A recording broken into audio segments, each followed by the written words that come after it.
Facebook ఈ పేరు గురించి పరిచయం అవసరం లేదు. కుల మత భాషా భేదాలు లేకుండా అందరినీ కలిపి ప్రపంచం మొత్తాన్ని ఏకం చేసింది ఈ ఫేస్బుక్. చైనా జనాభా 137 కోట్లు, కానీ ఫేస్బుక్లో యూజర్ల సంఖ్య 139 కోట్లకు పైనే. అంటే ఫేస్బుక్ని ఒక దేశం అనుకుంటే జనాభా పరంగా ఇది చైనా కంటే పెద్దదన్నమాట. సరదాగా ఒక చిన్న వెబ్సైట్గా మొదలయ్యి ప్రపంచంలోనే అతిపెద్ద సోషల్ నెట్వర్క్ సైట్గా మారింది ఫేస్బుక్. అటువంటి ఫేస్బుక్ని స్థాపించింది మార్క్ జుకర్బర్గ్.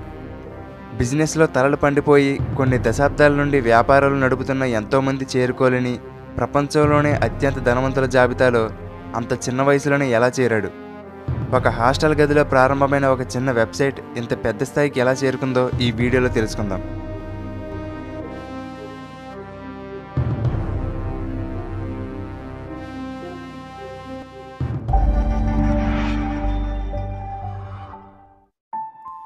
జుకర్బర్గ్ 1984వ సంవత్సరం మే 14వ తేదీన న్యూయార్క్లో జన్మించాడు. ఈయన తల్లి కరేన్, తండ్రి పేరు ఎడ్వర్డ్ జుకర్బర్గ్. ఈయన డెంటిస్ట్. చిన్నప్పటి నుండి జుకర్బర్గ్కి కంప్యూటర్ ప్రోగ్రామ్ మీద ఇంట్రెస్ట్ ఉండేది. అది చూసి అతని తండ్రి ఆయనకు వచ్చిన అటారీ అనే బేసిక్ ప్రోగ్రామింగ్ని జుకర్బర్గ్కి నేర్పించాడు. తరువాత డేవిడ్ అనే ఒక కంప్యూటర్ ప్రోగ్రామర్తో ప్రైవేట్గా పాఠాలు కూడా చెప్పించేవాడు. కానీ కొద్ది రోజుల్లోనే అతనికన్నా వేగంగా ప్రోగ్రాంలు రాసే స్థాయికి వెళ్ళిపోయాడు జుకర్బర్గ్. తనకు సమయం దొరికినప్పుడల్లా ఈ ప్రోగ్రామింగ్ మీదే ఉండేవాడు.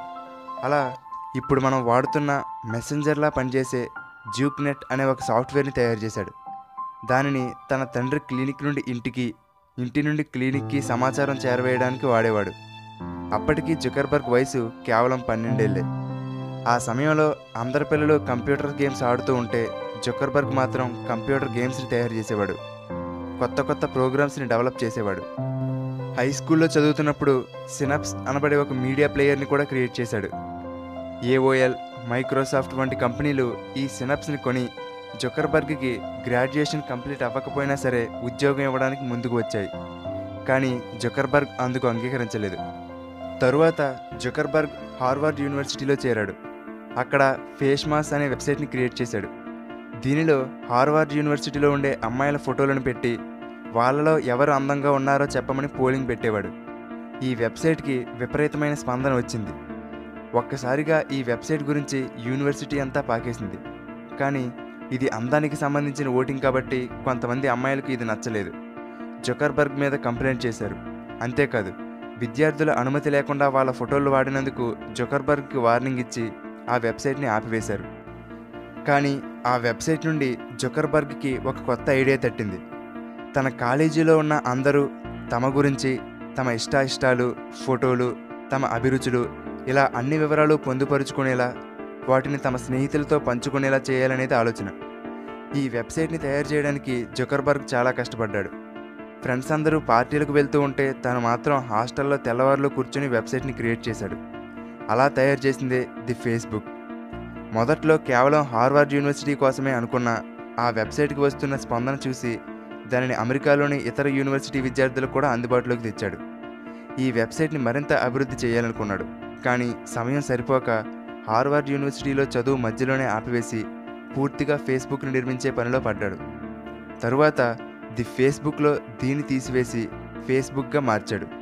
అలా 2004వ సంవత్సరం ఫిబ్రవరి 4వ తేదీన ఫేస్బుక్ అవతరించింది. తరువాత దీనిని కేవలం విద్యార్థులకు మాత్రమే కాకుండా అందరికీ అందుబాటులోకి తీసుకువచ్చాడు. 2004 చివరి నాటికి 10 లక్షల మంది ఫేస్బుక్లో చేరారు. అయితే కొద్ది రోజుల్లోనే ఫేస్బుక్కి ఎదురుదెబ్బ తగిలింది. క్యామరూన్, టైలర్, దివ్య నరేంద్ర అనే ముగ్గురు ఫేస్బుక్ తమ ఐడియా అని, జుకర్బర్గ్ దానిని కాపీ కొట్టాడని కోర్టులో కేసు వేశారు. కేసు కొంతకాలం నడిచిన తరువాత జుకర్బర్గ్ వాళ్ళకి $45 మిలియన్ విలువైన డబ్బు మరియు ఫేస్బుక్లోని షేర్లను చెల్లించడంతో కేసు వివాదం ముగిసింది. మన ఫ్రెండ్స్తో ఆన్లైన్లో చాట్ చేసుకోవడం అనేది ఆ రోజుల్లో అందరికీ తెగ నచ్చేసింది. దాంతో తర్వాతి సంవత్సరంలో ఫేస్బుక్ యూజర్ల సంఖ్య 50 లక్షలకు చేరుకుంది. ఫేస్బుక్ అభివృద్ధిని చూసి యాహూ, MTV వంటి ఎన్నో కంపెనీలు ఫేస్బుక్ను కొనేయాలని చూశాయి. యాహూ కంపెనీ అయితే $900 మిలియన్ ఇవ్వడానికి ముందుకు వచ్చింది.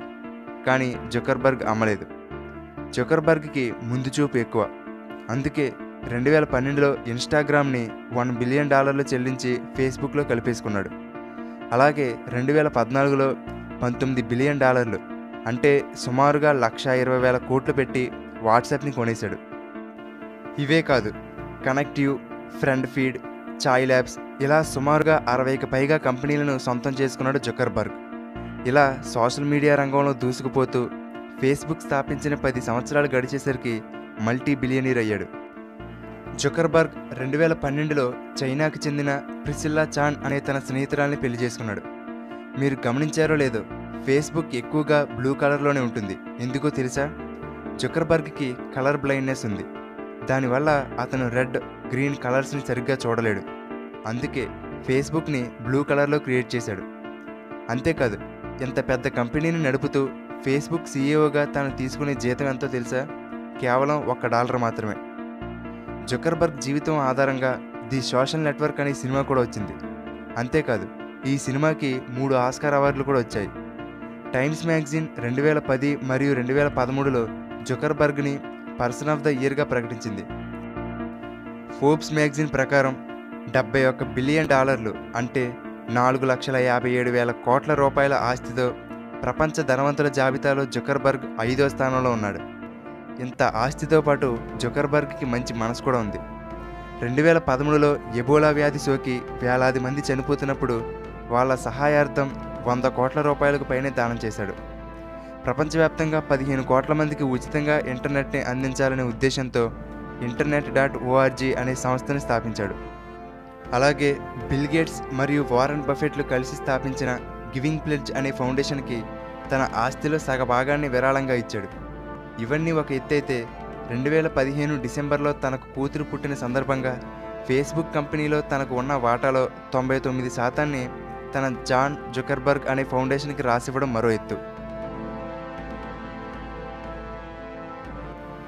స్నేహితులందరూ ఎంజాయ్ చేస్తున్నప్పుడు తానొక్కడే కష్టపడుతున్నందుకు బాధపడలేదు. ఫేస్బుక్ని డెవలప్ చేయడం కోసం హార్వర్డ్ యూనివర్సిటీలో చదువు వదులుకోవడానికి ఆలోచించలేదు. ఎన్నో కంపెనీలు ఫేస్బుక్ని కొనడానికి కోట్ల రూపాయలు ఇవ్వడానికి ముందుకు వచ్చినా డబ్బుకి ఆశపడలేదు. తన మీద, తన కంపెనీ మీద ఎన్నో కేసులు, వివాదాలు వచ్చినప్పటికీ భయపడలేదు. ఇవన్నీ దాటాడు కాబట్టే ఇప్పుడు ఆ స్థాయికి చేరుకున్నాడు.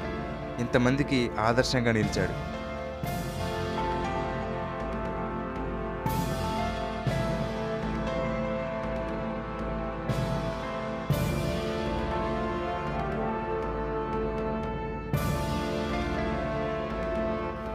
ఫ్రెండ్స్, ఈ వీడియో మీకు నచ్చితే లైక్ చేయండి.